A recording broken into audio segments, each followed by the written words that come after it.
Good morning, student. This is your computer class, and today we will read chapter 9 Algorithm and Flowchart.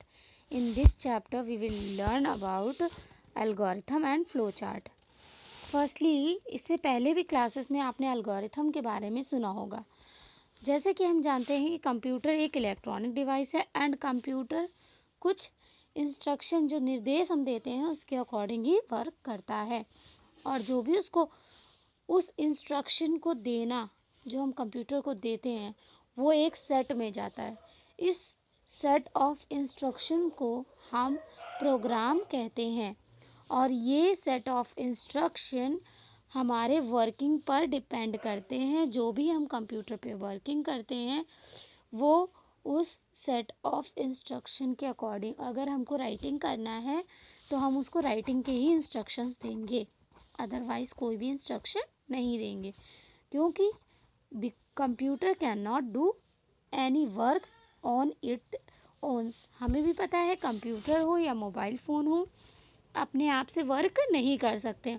कोई भी machine है, अगर आपको उससे वर्क लेना है तो आपको उसे इंस्ट्रक्शंस देने होंगे.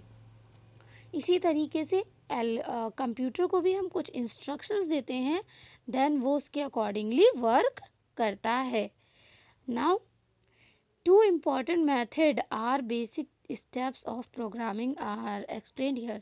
और हमारे पास दो बेसिक स्टेप्स हैं जो प्रोग्रामिंग को रिप्रेजेंट करते हैं, जो प्रोग्रामिंग को शो करते हैं. तो एल्गोरिथम है क्या? Algorithm is a group of set to solve any particular problem with written in simple English language. Algorithm का काम होता है जो भी एक पर्टिकुलर प्रॉब्लम दी गई है सिंपल सी इंग्लिश लैंग्वेज में, उसको सॉल्व करके हमें आंसर देना. ठीक है, अदर लैंग्वेज की नहीं, सिंपल इंग्लिश लैंग्वेज की. Algorithm is a step by step process two divided work. Algorithm हमारा एक स्टेप बाय स्टेप प्रोसेस है जो हमारे वर्क को डिवाइड करता है कि क्या वर्क हमको करना है, क्या वर्क हमको नहीं करना. These steps are written in order to perform a particular job. ये स्टेप्स हमारे वर्क, जो भी हमको काम एक करना है, पर्टिकुलर जॉब यानी कि एक कोई काम फिक्स काम है ना, कि अगर हमें जैसे हम आंसर ले लें कि हमको एक प्रोग्राम तैयार करना है टू एडिंग टू नंबर्स. ठीक है, एक ऐसा प्रोग्राम हो जो दो नंबर्स को ऐड करके हमको आंसर दे, या फिर कोई ऐसा प्रोग्राम जो एक कप ऑफ टी को प्रिपेयर करे. ठीक है, घर पे भी अगर आप एक कप ऑफ टी बनाते हैं तो आपको भी एक रूल सेट तैयार करना होता है कि हम किचन में जाएंगे, देन हम केटल में वाटर लेंगे, देन उसको बॉईल करेंगे और उसको गैस स्टोव को बर्न करेंगे, एंड उसमें जो भी आइटम्स पड़ने हैं सारे one by one put on करेंगे. सो ये सब क्या है? यही है हमारे चाय बनाने का स्टेप.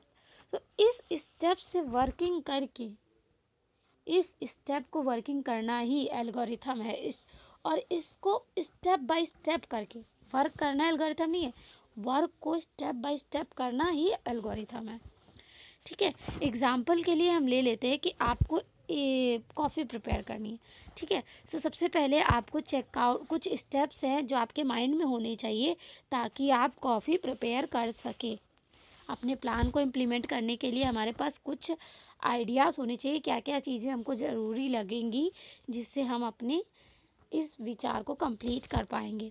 तो सबसे पहले हमें स्टेप्स दिए गए हैं जिन स्टेप्स के अकॉर्डिंग हम वर्क करेंगे और अपनी कॉफ़ी को प्रिपेयर कर पाएंगे. सबसे पहले go to the kitchen. Kitchen में जाना है, बिना किचन में जाए तो होगा नहीं.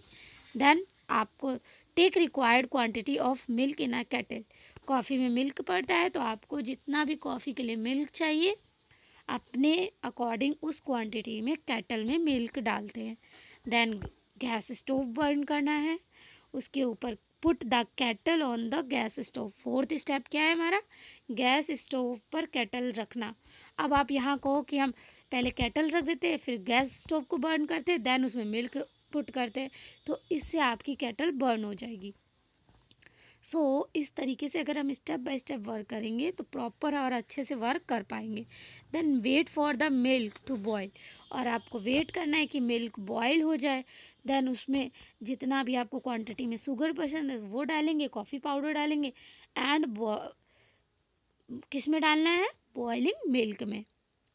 देन स्टेप 7 बोलता है give 1 minute to boil the milk. और उसको 1 मिनट दो ताकि मिल्क कॉफ़ी एंड शुगर के साथ अच्छे से मिक्सअप हो पाए.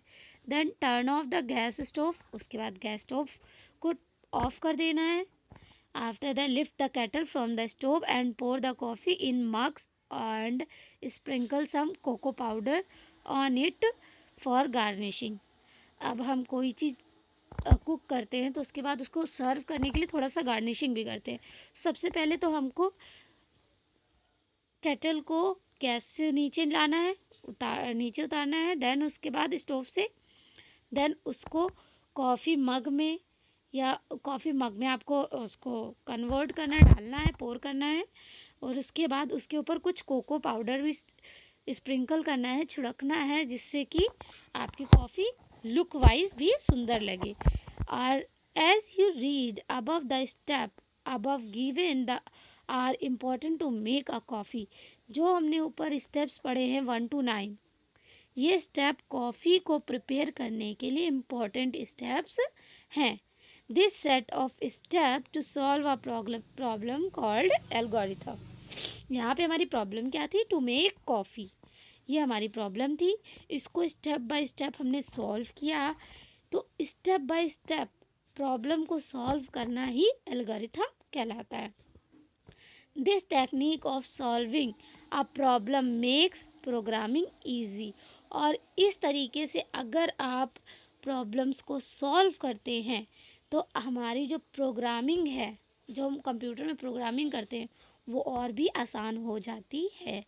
This technique is supplemented by another technique called flow chart. इस टेक्निक को हम एक और भाषा में फ्लो चार्ट भी कहते हैं. ओके.